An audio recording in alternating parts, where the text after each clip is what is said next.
L'application MyMediCoach vous permet de créer votre propre base de données, d'exercices, d'actions à réaliser, de vidéos informatives, de fichiers audio pour vos patients. Cliquez sur l'onglet Activités, puis sur Défis et choisissez votre catégorie. Et je vais tout en dessous cliquer sur le bouton Plus, Créer une nouvelle activité. Je vais la créer d'abord en français. Suivant, je vais lui donner un nom, une variante, par exemple assis, debout, couché, etc. Un pictogramme, soit je n'en ai pas et ce seront les initiales de l'exercice qui apparaîtront. Soit je vais en chercher un. Je clique sur Ajouter. Ici, je vais les chercher dans mes screenshots. Par exemple, celui-ci, je le redimensionne. Il est bien sélectionné et je clique sur Utiliser. Ensuite, je définis la catégorie. Renforcement, étirement, cardio, etc. Je vais définir une unité de mesure. Est-ce que c'est une distance, une durée, un nombre de répétitions, etc. Et je peux mettre une vidéo de cet exercice. Je clique dessus.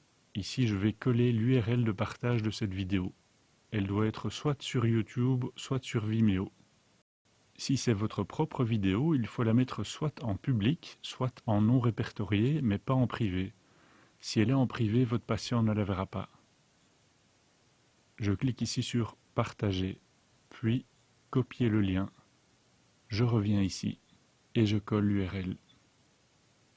Et enfin, j'ajoute des instructions écrites ici dans le bas. Vous finalisez le tout en cliquant sur Créer l'activité.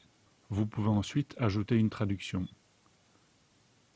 L'exercice est créé et vous pouvez ensuite le proposer à un patient. Vous pouvez le faire soit à partir de la fiche d'un patient, soit à partir de l'onglet Activité, puis Défi. On le retrouve tout en dessous. Vous sélectionnez les patients à qui l'envoyer, puis vous cliquez sur Configurer le défi. Vous allez définir l'agenda, le nombre de séries, le nombre de répétitions ou la durée, etc. Et vous cliquez sur Envoyer la proposition. Cette proposition va être envoyée à votre patient qui va l'accepter. Si on retourne maintenant dans votre base de données d'activité, on le retrouve tout en dessous et également dans la bonne catégorie.